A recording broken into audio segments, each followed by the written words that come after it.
പരിശുദ്ധ കൃപാസന അമ്മയ്ക്കും തിരുക്കുമാരനും 1000 നന്ദി. എൻ്റെ പേര് സോഫി. ഞാൻ വാഴക്കുളം കദലിക്കാട് വിമലമാത ഇടവകയിൽ നിന്ന് വരുന്നു. ഞാൻ ഉടമ്പടി എടുത്തത് 11/7/2022 എൻ്റെ നിയോഗം എൻ്റെ മകന് ഒരു ജോലിയായിരുന്നു. അവൻ ബിടെക് കഴിഞ്ഞ് കാനഡയ്ക്ക് പോയി 2 വർഷത്തെ കോഴ്സ് എടുത്ത് കൺസ്ട്രക്ഷൻ പ്രൊജക്റ്റ് മാനേജ്മെൻറ്റ് എന്ന് പറഞ്ഞ് 2 വർഷത്തെ കോഴ്സിന് കാനഡയിൽ പോയി പഠിച്ചു. അത് കഴിഞ്ഞ് അവന് 4 മാസത്തെ ഇൻറ്റേൺഷിപ്പ് വേണമായിരുന്നു. ഞാൻ ഒരു 2018-2019 സമയത്താണ് കൃപാസനത്തെ പറ്റി ആദ്യമായിട്ട് കേൾക്കുന്നത്. അന്ന് ഇതിനെപ്പറ്റി ഒരു ധാരണ എനിക്കില്ലായിരുന്നു. ജസ്റ്റ് കേട്ടു, ഞാനതങ്ങ് വിട്ടു. പിന്നെ സാധാരണ ആൾക്കാരെ പോലെ തന്നെ നമുക്ക് എന്തെങ്കിലും ഒരു ബുദ്ധിമുട്ടുണ്ടാകുമ്പോഴായിരിക്കുമല്ലോ നമ്മൾ മിക്കവാറും ദൈവത്തെ വിളിക്കുന്നത്. അയ്യോ എന്തെങ്കിലും കാര്യങ്ങൾ നടക്കണേ, അല്ലെങ്കിൽ അങ്ങനെ വേണമേ എന്ന്. ചിലപ്പോൾ അങ്ങനെ ആയിരിക്കാം. ഞാൻ അങ്ങനെ ഒരാളായിരുന്നു. അപ്പോൾ ആ സമയത്ത് ഞാൻ ദുബായിലായിരുന്നു. എനിക്ക് എൻ്റെ ബാച്ചിലേഴ്സ് കഴിഞ്ഞിട്ട് അവിടെ ഒരു ജോലി കിട്ടി. ഞാൻ ദുബായിക്ക് പോയി. കൃത്യം പറഞ്ഞു കഴിഞ്ഞാൽ ആ കോവിഡ് തുടങ്ങിയ ടൈമാണെന്നാണ് എനിക്ക് തോന്നുന്നത്. എന്തായാലും ഞാൻ സാക്ഷ്യം എഴുതുന്ന ടൈമിൽ ഞാൻ എൻ്റെ ഇമെയിൽ നോക്കി കഴിഞ്ഞപ്പോൾ ഡേറ്റ് കിടക്കുന്നത് സെപ്റ്റംബർ 17, 2020 അന്നാണ് ഞാൻ ആദ്യമായിട്ട് ഓൺലൈനായിട്ട് ഉടമ്പടി എടുക്കുന്നത്. ആ സമയം ആയപ്പോഴത്തേക്കും എനിക്ക് ഏകദേശം കാനഡയ്ക്ക് പോകാനുള്ള ഒരു ചിന്ത എൻ്റെ തലയിലേക്ക് വന്നു. അത് ഒരിക്കലും പ്ലാൻ ചെയ്തിട്ട് വന്ന കാര്യമൊന്നുമല്ല. അത് ഇതേപോലെ തന്നെ എൻ്റെ ഒരു കൂട്ടുകാരൻ ചിലപ്പോൾ അല്ല, മാതാവ് ചിലപ്പോൾ അവൻ വഴി എന്നോട് എന്നോട് പറഞ്ഞു കാനഡയിലെ പാസ്പോർട്ട് ഭയങ്കര പവർഫുള്ളാണ്, അതെടുത്തു കഴിഞ്ഞാൽ നല്ലതാണ്. അപ്പോൾ അതിന് വേണ്ടിയുള്ള പ്രോസസ്സ് ഞങ്ങൾ രണ്ടുപേരോട് ഒരുമിച്ചാണ് തുടങ്ങിയത് ദുബായിൽ വെച്ചിട്ട്. നിർഭാഗ്യവശാൽ അവന് കിട്ടിയില്ല, അല്ലെങ്കിൽ അവനത് മുന്നോട്ട് കൊണ്ടുപോകാൻ പറ്റിയില്ല സാമ്പത്തിക സാഹചര്യങ്ങൾ കാരണം. പക്ഷേ മാതാവ് ആ സമയത്തും എന്നെ കൈപിടിച്ച് നടത്തിയെന്നാണ് ഞാൻ വിശ്വസിക്കുന്നതും. അതുതന്നെയാണ് എൻ്റെ സത്യവും. അപ്പോൾ എനിക്ക് വേണ്ടിയിട്ട് അന്ന് നമ്മൾ കൃത്യം കോവിഡിൻ്റെ ടൈമാണ്, എല്ലാ കാര്യങ്ങളും ക്ലോസ് ചെയ്തിരിക്കുന്ന ടൈമാണ്. ഞാൻ തിരിച്ച് 2021 ഫെബ്രുവരിയിൽ ഞാൻ നാട്ടിലെത്തുന്നു. അപ്പോഴും ഞാൻ ഉടമ്പടി തന്നെയാണ്. അത് കഴിഞ്ഞ് അപ്പോഴൊന്നും എൻ്റെ പ്രോസസ്സ് പരിപാടികളൊന്നും നടന്നിട്ടില്ല, കംപ്ലീറ്റ് ആയിട്ടില്ല.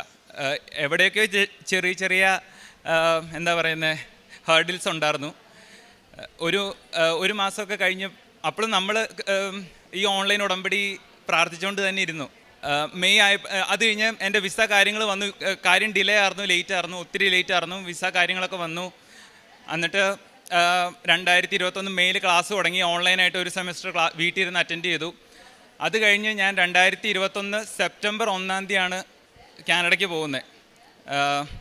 കാനഡയ്ക്ക് ചെന്നു. എൻ്റെ കോഴ്സ് കാര്യങ്ങളൊക്കെ അങ്ങനെ പോയി. പിന്നെ നേരത്തെ അമ്മ പറഞ്ഞ പോലെ ഇൻറ്റേൺഷിപ്പിന് വേണ്ടി അപ്ലൈ ചെയ്യുന്ന സമയത്ത് അത് ഇതേപോലെ ഒരു സെപ്റ്റംബർ 2 2022 സെപ്റ്റംബർ 2 എൻ്റെ ഇൻറ്റേൺഷിപ്പ് തുടങ്ങുന്നത്. അതിനേക്കാളും വെറും ഒരാഴ്ച മുന്നെയാണ് എനിക്ക് ഇൻറ്റേൺഷിപ്പ് റെഡിയാവുന്നത്. ഞാൻ ആ സമയത്ത് വീണ്ടും എനിക്ക് തോന്നുന്നത് എൻ്റെ ഒരു 5ാമത്തെ 6ാമത്തെ ഓൺലൈൻ ഉടമ്പടിയുടെ പുതുക്കലായിരുന്നു അത്. എനിക്കിവിടെ വന്ന് ചെയ്യാൻ പറ്റിയില്ല. ഒരു തവണ പോലും എനിക്ക് ഓൺലൈൻ എല്ലാ തവണ എനിക്ക് ഓൺലൈനായിട്ട് മാത്രമേ ചെയ്യാൻ പറ്റുള്ളൂ. ഇവിടെ വന്ന് ചെയ്യാൻ പറ്റിയില്ല. അപ്പം പുതുക്കി. ആ സമയത്ത് എനിക്ക് ഇൻറ്റേൺഷിപ്പ് ജോലി കിട്ടി. അപ്പം നമ്മൾ വിചാരിച്ചു ഭാഗ്യം, ജോലി കിട്ടി, എല്ലാം ഓക്കെ ആയെന്ന് വിചാരിച്ചു. പക്ഷേ അവിടുന്ന് ശരിക്കും പറഞ്ഞു കഴിഞ്ഞാൽ എനിക്ക് സഹനമായിരുന്നു. കാരണം രാവിലെ എൻ്റെ ജോലി എന്ന് പറഞ്ഞാൽ രാവിലെ 7 മണിക്ക് സ്റ്റാർട്ട് ചെയ്യും. എനിക്കാണെങ്കിൽ വീട്ടിൽ നിന്ന് 1.5 മണിക്കൂറുണ്ട്. ഞാൻ ഏകദേശം 4 മണി 4:30 ആകുമ്പോൾ എണീറ്റ് കഴിഞ്ഞിട്ട് ബസ്സിന് കയറി പോവും. ഈ കൃപാസനം നമ്മുടെ രാവിലത്തെ പ്രതീക്ഷിതരണ പ്രാർത്ഥനയൊക്കെ 5:30 ആകുമ്പോൾ ബസ്സിലിരുന്ന് ചെല്ലും. ആ സമയത്ത് തന്നെ ബൈബിളും വായിക്കും. അതിൻ്റെ ഒപ്പം തന്നെ കൊന്തയും ചെല്ലും.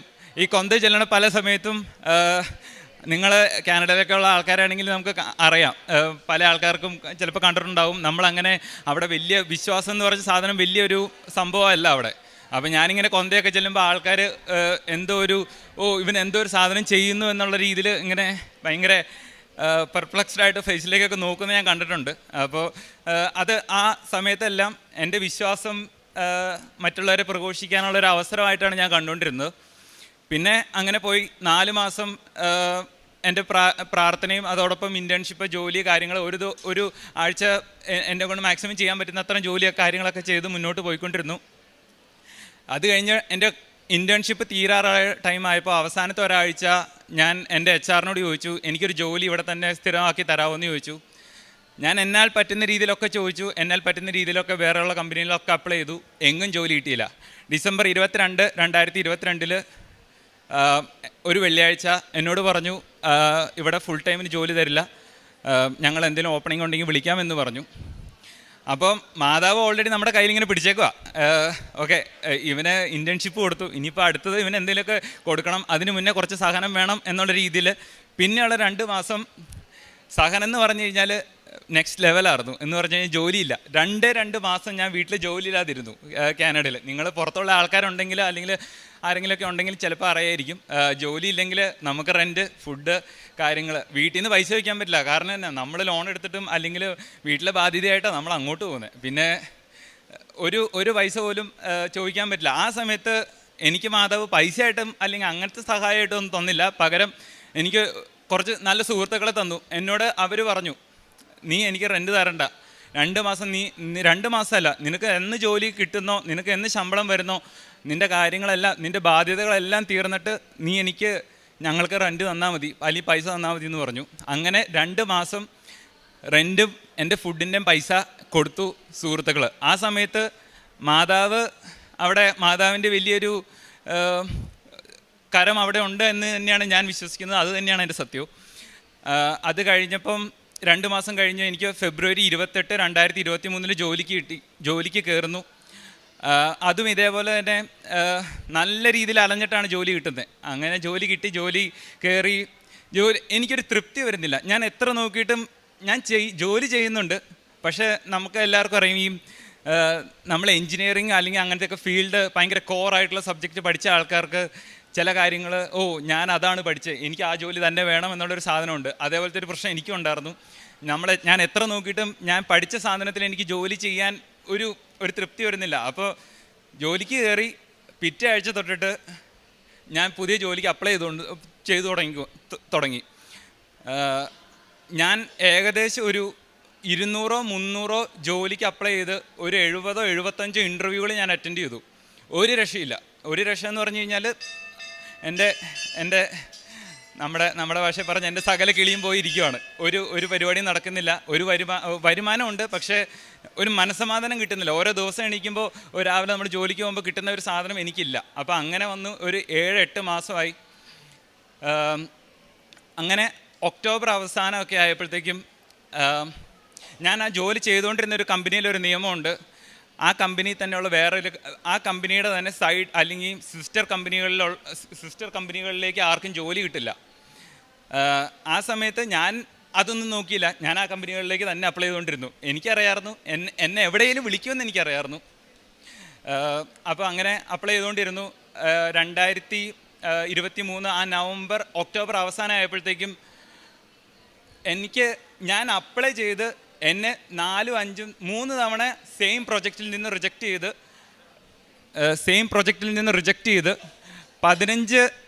35 ആപ്ലിക്കേഷൻ ഇട്ട സെയിം കമ്പനിയിൽ നിന്ന് ഞാൻ ആപ്ലിക്കേഷൻ ഇടാതെ അവരെന്നെ ഇങ്ങോട്ട് വിളിച്ചു.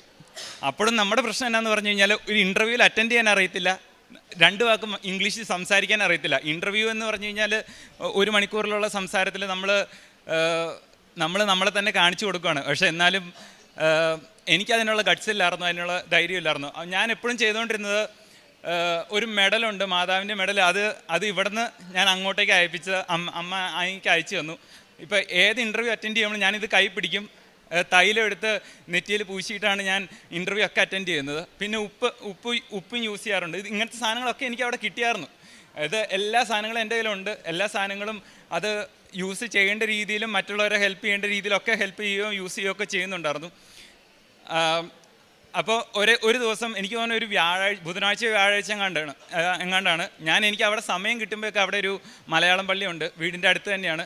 ഞാൻ കുർബാന കഴിഞ്ഞ് വീട്ടിലെത്തി. ആ സമയമായപ്പോഴത്തേക്കും എന്നേക്കാളും 3 മണിക്കൂർ എഹെഡ് ആയിട്ടുള്ള ഒരു ടൈം സോണിൽ നിന്ന് അവിടെ നിന്ന് എന്നെ വിളിക്കുക. സാധാരണ അങ്ങനെ ഒരു സമയത്ത് ഒരു ഇൻ്റർവ്യൂവിനും ഞാൻ നിൽക്കുന്ന സ്ഥലത്തേക്ക് വിളി വരേണ്ടതല്ല. അവരിങ്ങോട്ട് വിളിച്ചു. എന്നോട് വിളിച്ചിട്ട് ചോദിച്ചു, ഞങ്ങൾക്ക് ഇങ്ങനെ ഒരു ഓപ്പണിംഗ് ഉണ്ട്, താല്പര്യം ഉണ്ടോ എന്ന് ചോദിച്ചു.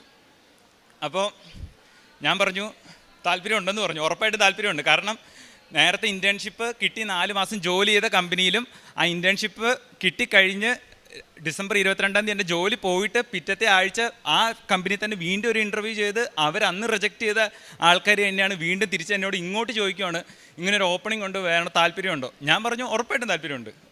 ഒരാഴ്ച കഴിഞ്ഞു. കൃത്യം പിറ്റത്തെ ഇത് ബുധനാഴ്ചയാണ്. വെള്ളിയാഴ്ച ഇൻ്റർവ്യൂ ഉണ്ടെന്ന് പറഞ്ഞു. ഞാൻ റെഡിയായി, ഇൻ്റർവ്യൂ അറ്റൻഡ് ചെയ്തു. എന്നോട് വെറും 8 മിനിറ്റ് ഇൻ്റർവ്യൂ ഉണ്ടായിരുന്നുള്ളൂ. ഞാനിങ്ങനെ മാതാവിൻ്റെ മറ്റേ കുഞ്ഞു മെഡൽ എൻ്റെ കൊന്തയിലുണ്ട്, അതിങ്ങനെ പിടിച്ചുകൊണ്ടിരിക്കും. അപ്പം അവർ നോക്കുമ്പോൾ നമ്മൾ നല്ല എളിമയായിട്ടിരിക്കുന്നു, നമ്മൾ ഭയങ്കര വിനയത്തോടെയൊക്കെ ഇരിക്കുന്നു. പക്ഷേ അത് മാതാവിന് നെഞ്ചത്ത് ചേർത്ത് പിടിച്ചുകൊണ്ടായിരുന്നത്. ഇൻ്റർവ്യൂ കഴിഞ്ഞു, 8 മിനിറ്റ് ഉണ്ടായിരുന്നുള്ളൂ. എന്നോട് ആകെ ചോദിച്ചത് ശമ്പളം എത്ര വേണമെന്നാണ് ചോദിച്ചത്, വേറെ ഒന്നും ചോദിച്ചില്ല. അപ്പോൾ ഇൻ്റർവ്യൂ കഴിഞ്ഞു. ഒരാഴ്ച കഴിഞ്ഞപ്പോഴത്തേക്കും എനിക്ക് പുതിയ സ്ഥലത്തേക്ക് ജോലി കിട്ടി. ഞാൻ അങ്ങോട്ടേക്കും മാറി. ആ സമയത്തൊന്നും ഞാൻ വിചാരിച്ചില്ല ഓക്കെ അടുത്ത് എന്താണ് ഞാൻ ചെയ്യേണ്ടത്. പക്ഷേ എനിക്ക് ആകെ അറിയാവുന്നത് മാതാവ് എന്നെ അവിടെ എത്തിച്ചു, പുതിയ സ്ഥലത്ത് എത്തിച്ചു. പക്ഷേ അത് കഴിഞ്ഞിട്ട് ഈ പറഞ്ഞ പോലെ ഇൻറ്റേൺഷിപ്പിന് കയറിയപ്പോൾ ഉള്ള 4 മാസത്തെ അതേ കഠിനമായിട്ടുള്ള കാര്യങ്ങൾ ഇപ്പം ഞാൻ അവിടെ പോയിട്ട് 2023 നവംബർ 20 ജോയിൻ ചെയ്തതാണ് അവിടെ. അടുത്ത മെയിനായിട്ടുള്ള കാര്യം എന്ന് പറഞ്ഞു കഴിഞ്ഞാൽ എല്ലാവരെയും പോലെ നല്ലൊരു ജോലിയായി കഴിഞ്ഞ് കഴിഞ്ഞാൽ പിന്നെ PR-നുള്ള കാര്യങ്ങളാണ്. എനിക്ക് PR-നെ പറ്റിയിട്ട്, ഞാൻ പോയ പുതിയ സ്ഥലത്ത് PR-നെ പറ്റിയിട്ട് യാതൊരു ധാരണ എനിക്കില്ല. കാരണം എനിക്ക് അവിടെ എൻ്റെ സാഹചര്യം വെച്ചിട്ട് കിട്ടാൻ ഒരു ചാൻസും ഇല്ല. ആ സമയത്തും എല്ലാ കാര്യങ്ങളും ചിലപ്പോൾ നമ്മുടെ കയ്യിലേക്ക് നേരിട്ട് എത്തിക്കത്തില്ല. ഞാൻ അങ്ങനെ വിചാരിക്കുന്ന ആളാണ്. മാതാവ് ആ സമയത്ത് എൻ്റെ ഒരു കൂട്ടുകാരൻ വഴി വെറുതെ എന്നെ വിളിക്കേണ്ട ഒരു കാര്യമില്ല. അവൻ എന്നോട് വിളിച്ചിട്ട് പറഞ്ഞു, എടാ ഇങ്ങനൊരു സാധനമുണ്ട്, നീ ഒന്ന് ട്രൈ ചെയ്ത് നോക്കാൻ പറഞ്ഞു. ഞാനത് കിട്ടില്ല എന്ന് തന്നെ വിചാരിച്ചു, എന്നാലും ചുമ്മാ ഒന്ന് ട്രൈ ചെയ്തേക്കാമെന്ന് വിചാരിച്ചു. അങ്ങനെ ആ പ്രോസസ്സ് വിചാരിക്കാത്ത രീതിയിൽ കഴിഞ്ഞു. ഈ സെപ്റ്റംബർ 1 ആകുമ്പോൾ ഞാൻ നാട്ടിൽ നിന്ന് ഇവിടുന്ന് പോയിട്ട് 4 വർഷമാവുകയാണ്. ആരെയും കണ്ടിട്ടില്ല, 4 വർഷമാവുകയാണ്. അപ്പോൾ മാതാവ് എന്നെ ഇങ്ങനെ കാത്തു പരിപാലിച്ചുകൊണ്ട് ഇരിക്കുവാണെന്നാണ് ഞാൻ എപ്പോഴും വിശ്വസിക്കുന്നത്. അതേപോലെ തന്നെ ജോലിക്ക് കയറി നവംബർ 20 ജോലിക്ക് കയറി. നവംബർ 21 ഒരു ചൊവ്വാഴ്ചയായിരുന്നു. അന്ന് ഞാൻ എൻ്റെ ഓഫീസിൽ ചെന്ന് ഞാൻ ആദ്യമേ ചെയ്തത് എൻ്റെ മോണിറ്റർ പൊക്കിയിട്ട് ആ മോണിറ്ററിൻ്റെ അടിയിൽ ഞാൻ കുറച്ച് ഉപ്പിട്ടു. പിന്നെ ഞാൻ കുരിശ് വരച്ചു. ഞാനപ്പം പ്രാർത്ഥിച്ചു, നമ്മൾ എല്ലാവരും പ്രാർത്ഥിക്കുന്ന പോലെ വിശ്വാസ പ്രമാണമൊക്കെ പ്രാർത്ഥിച്ച് ദൈവമേ എന്തെങ്കിലുമൊക്കെ നല്ല രീതിയിൽ കൊണ്ടുപോകണം എന്നുള്ള രീതിയിൽ പ്രാർത്ഥിച്ചു. ആ സമയത്തൊക്കെ എൻ്റെ മുന്നിക്കട വന്ന് ജോയിൻ ചെയ്ത് പറഞ്ഞു വിട്ട ഒത്തിരി ആൾക്കാരെയും ഞാൻ കണ്ടിട്ടുണ്ട്, അതേ സെയിം കമ്പനി തന്നെ. അപ്പോൾ മാതാവ് എന്നെ അന്ന് തൊട്ടിട്ട് കാത്തു പരിപാലിച്ചുകൊണ്ട് വരുന്നുണ്ട്.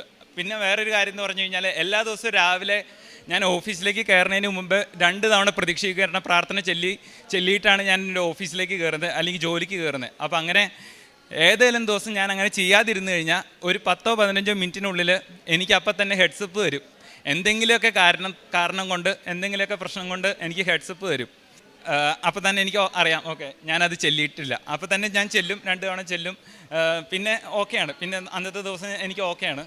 കാരുണ്യ പ്രവൃത്തികൾ എന്ന് പറയുമ്പം ഞാൻ എപ്പോഴും വിശ്വസിക്കുന്ന ഒരാളാണ്, ഇടത് കൈ ചെയ്ത് എന്തെന്നോ വലത് കൈ അറിയരുത്. പക്ഷേ ഞാൻ എന്നാൽ കഴിയുന്ന രീതിയിൽ പാവപ്പെട്ട ആൾക്കാരെ സഹായിക്കാറുണ്ട്. അച്ഛൻ്റെ ധ്യാനം കൂടുന്നത് അത് ഈ നേരത്തെ പറഞ്ഞ പോലെ ജോലിക്ക് പോണ ടൈമിൽ ഭയങ്കര പ്രശ്നമാണെന്ന് ഞാൻ പറഞ്ഞല്ലോ. അപ്പോൾ ഈ തിരിച്ച് വരുന്ന ടൈമിൽ ഞാൻ വരുന്ന വഴിക്കൊന്നും ഇൻ്റർനെറ്റ് ഇല്ല. അപ്പോൾ വീട്ടിൽ നിന്ന് അമ്മേനെ കൊണ്ട് യൂട്യൂബ് ചാർജ് ചെയ്യിച്ചിട്ട് 1 വർഷത്തേക്ക് യൂട്യൂബ് പ്രീമിയം എടുത്തിടും. എന്നിട്ട് എല്ലാ ചൊവ്വാഴ്ചത്തെയും ധ്യാനം ഡൗൺലോഡ് ചെയ്തിടും.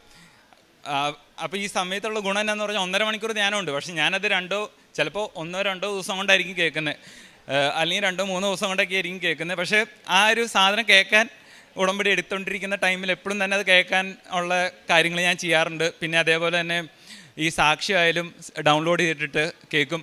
വചനം വായിച്ചുകൊണ്ടിരുന്നതും നേരത്തെ പറഞ്ഞ പോലെ തന്നെ ഈ ട്രെയിനിൽ പോയിക്കൊണ്ടിരിക്കുന്ന ടൈമിലാണ്. ഉടമ്പടി എന്ന് പറയുമ്പോൾ വെറും ഒരു പേരിന് 90 ദിവസത്തെ ഒരു ചടങ്ങായിട്ട് തീരുന്നേക്കാളും എനിക്കതൊരു ജീവിതചര്യയായിട്ട് തോന്നിയിട്ടുണ്ട്. പലതവണ അച്ഛനിവിടെ പറയുന്നത് ഞാൻ കേട്ടിട്ടുണ്ട്. അത് വെറും ഒരു ഉടമ്പടി അല്ലെങ്കിൽ ഒരു നമ്മുടെ പേരിന് നമ്മൾ കാര്യങ്ങൾ നടക്കാൻ വേണ്ടിയിട്ട് മാത്രം ചെയ്യണ ഒരു സാധനം അല്ലാതെ ഒരു ജീവിതചര്യയായിട്ട് നോക്കിക്കഴിഞ്ഞ് കഴിഞ്ഞാൽ ഇപ്പം ഞാൻ ചെയ്തതുപോലെ രാവിലെ ഞാൻ ചെയ്തത് എന്തെന്ന് പറഞ്ഞു കഴിഞ്ഞാൽ എനിക്ക് 5:30 ഇത് ചെല്ലണം. 5:30 ചെല്ലണമെങ്കിൽ ഞാൻ അതനുസരിച്ചിട്ട് ഞാൻ പുറകോട്ട് പ്ലാൻ ചെയ്തുകൊണ്ടിരിക്കണം. അപ്പോൾ ഞാൻ കുറച്ച് ബാക്ക്വേർഡിൽ, അപ്പോൾ 5 മണിക്ക് എണീക്കണം. 5 മണിക്ക് എണീറ്റാലേ എനിക്ക് 5:30 പ്രാർത്ഥന എല്ലാം പറ്റുള്ളൂ. അപ്പോൾ കാര്യങ്ങൾ അതുപോലെ പ്ലാൻ ചെയ്യാനായിട്ട് ഈ ഒരു ഉടമ്പടി എടുക്കുന്നത് വഴി നമുക്ക് പറ്റും. എനിക്ക് തന്ന എല്ലാ അനുഗ്രഹങ്ങൾക്കും മാതാവിനും ഈശോയ്ക്കും നന്ദി. പുറപ്പാട് 23:20 ഇതാ ഒരു ദൂതനെ നിനക്ക് മുൻപേ ഞാൻ അയക്കുന്നു, അവൻ നിൻ്റെ വഴിയിൽ നിന്നെ കാത്തുകൊള്ളും. ഞാൻ ഒരുക്കിയിരിക്കുന്ന സ്ഥലത്തേക്ക് നിന്നെ കൊണ്ടുവരികയും ചെയ്യും. സഫി ഡെനീസ് എന്ന ഈ സഹോദരി മകൻ്റെ ജീവിതാനുഭവ സാക്ഷ്യം പറഞ്ഞു തുടങ്ങി. പിന്നീട് മകൻ തന്നെയാണ് ഈ സാക്ഷ്യം പൂർത്തീകരിച്ചത്. അവൻ കടന്നുപോയ ജീവിതത്തിൻ്റെ സഹന വഴികളിൽ അവൻ പരിശുദ്ധമ്മയെ കണ്ടെത്തിയത്, ഉടമ്പടി ജീവിതം ആരംഭിച്ചത്, ഉടമ്പടി ജീവിതത്തിൽ അവൻ്റെ ഇല്ലായ്മകളിൽ, ജോലി നഷ്ടങ്ങളിൽ ദൂതരെ അയച്ച് അവനെ സംരക്ഷിച്ചത്, അവൻ പോലും വിചാരിക്കാത്തിടത്തേക്ക് അവന് ജോലി സുരക്ഷിതമാക്കി അമ്മ മാതാവ് നൽകിയത്, അതോടൊപ്പം ആ ജോലി ചെയ്തുകൊണ്ടിരുന്ന നാളുകളിൽ, പഠനം പൂർത്തീകരിച്ച് ജീവിതം മുന്നോട്ട് കൊണ്ടുപോയ നാളുകളിൽ അമ്മ മാതാവിൻ്റെ ഉടമ്പടി നേർച്ചവസ്തുക്കൾ എങ്ങനെ അവനെ സംരക്ഷിക്കുകയും സഹായിക്കുകയും ക്ലേശങ്ങളിൽ നിന്ന് കരകയറ്റുകയും ഒരു സുസ്ഥിതിയോടുകൂടി ജീവിതം കെട്ടിപ്പടുക്കുവാൻ അവനെ സഹായിക്കുകയും ചെയ്തുവെന്ന വാക്കുകളിലൂടെ സാക്ഷ്യപ്പെടുത്തുകയായിരുന്നു. അവൻ പറയുന്നുണ്ട്, ഞാൻ പോയതൊക്കെ ക്ലേശാനുഭവങ്ങളിലായിരുന്നു. ഒത്തിരി എനിക്കില്ലായ്മകളുണ്ടായിരുന്നു. ഞാൻ വല്ലാതെ ജീവിതം സുരക്ഷിതമാവാതെ തരിപ്പണമാകുമോ എന്ന് കരുതിയ ദിവസങ്ങളുണ്ടായിരുന്നു. ജോലിയില്ലാതെ 2 മാസത്തോളം കൂട്ടുകാരുടെ സംരക്ഷണയിൽ ജീവിക്കേണ്ട അവസ്ഥയുണ്ടായിരുന്നു. പക്ഷെ ഒന്നും എന്നെ നിരാശയിലേക്കല്ല. ഓരോ തവണയും എൻ്റെ അമ്മ മാതാവ് എനിക്ക് ഒരിടം ഒരുക്കി തരും, എൻ്റെ പ്രാർത്ഥനകൾക്ക് ഒരു ഫലമുണ്ടാവും, എൻ്റെ ജീവിതത്തിന് മേൽഗതിയുണ്ടാവും, അതിനുള്ള വഴികൾ അമ്മ ഒരുക്കിത്തരുമെന്ന പ്രത്യാശയാണ് മകനെ നിരന്തരം നയിച്ചുകൊണ്ടിരുന്നത്.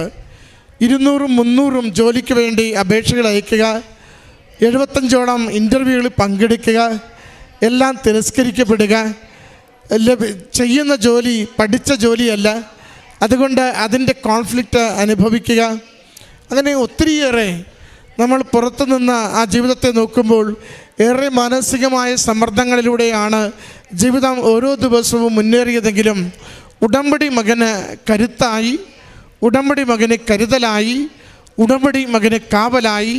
അതുകൊണ്ട് കാലിടറാതെ ആ ഉടമ്പടിയുടെ പ്രത്യാശ കൊടുക്കുന്ന ജീവിതത്തിൽ ഓരോ ദിവസവും മുന്നേറുവാനും അമ്മയിൽ ആശ്രയിച്ചു കൊണ്ട് തന്നെ ഈ കാലം മാറിപ്പോകും, ഈ സങ്കടങ്ങൾ മാറിപ്പോകും, ഈ ഇല്ലായ്മകൾ മാറിപ്പോകും, ഇപ്പോഴനുഭവിക്കുന്ന ദുരിതങ്ങൾ മാറിപ്പോകും. എനിക്ക് വേണ്ടി എൻ്റെ അമ്മ മാതാവ് ദൂതരെ അയച്ച് എൻ്റെ ജോലിക്ക് വേണ്ടുന്ന കാര്യങ്ങൾ ക്രമീകരിക്കുമെന്ന്. അതാ സഹോദരങ്ങൾ, ജോലിയില്ലാ കാലത്ത് കൊടുത്ത സംരക്ഷണമാണെങ്കിലും, ജോലിക്ക് വേണ്ടി മറ്റൊരു വ്യക്തി ഇടപെട്ട് കൊടുത്ത ഒരു സന്ദേശമാണെങ്കിലും, PR-മായി ബന്ധപ്പെട്ട വിഷയങ്ങളിൽ ഇടപെട്ട കാര്യങ്ങളാണെങ്കിലും ഓരോന്നും മകൻ പറയുന്നുണ്ട്. എല്ലാം ഉടമ്പടിയിൽ എൻ്റെ അമ്മ മാതാവ് എനിക്കിങ്ങനെ ക്രമീകരിച്ച് തന്ന് എൻ്റെ ജീവിതത്തെ ഇപ്പോൾ ഇത്രത്തോളം എന്നെ എത്തിച്ചുവെന്ന. പ്രിയമുള്ളവരെ, ഉടമ്പടി നമ്മളെ കൂടുതൽ ആത്മബലമുള്ള മക്കളാക്കി മാറ്റുന്നു. ഉടമ്പടി നമ്മളെ ദൈവനാമത്തെ മഹത്വപ്പെടുത്തുവാൻ ഏതിടത്തിലും ശക്തിയുള്ള വ്യക്തികളാക്കി മാറ്റുന്നു. ഉടമ്പടി നമ്മളെ ദൈവിക സംരക്ഷണയിൽ ഏതു സഹനാനുഭവത്തിലും പ്രത്യാശയോടെ മുന്നേറുവാൻ കരുത്തുള്ള വ്യക്തികളാക്കി മാറ്റുന്നു. ഈ കുടുംബത്തിനും ഈ മകനും ലഭിച്ച ഈ ദൈവികമായ അനുഭവങ്ങൾക്ക് അമ്മ മാതാവിൻ്റെ സ്നേഹത്തിനും കരുതലിനും മുന്നോട്ടുള്ള ജീവിതത്തിലുള്ള അനുഗ്രഹത്തിനും അമ്മ മാതാവിനും തിരുക്കുമാരനും നന്ദി പറഞ്ഞുകൊണ്ട് കരങ്ങളടിച്ച് ഈ സാക്ഷ്യം നമുക്ക് സമർപ്പിക്കാം. അത്യപൂർവ ദൈവാനുഭവങ്ങൾ ഇനി നിങ്ങൾക്കും സ്വന്തം.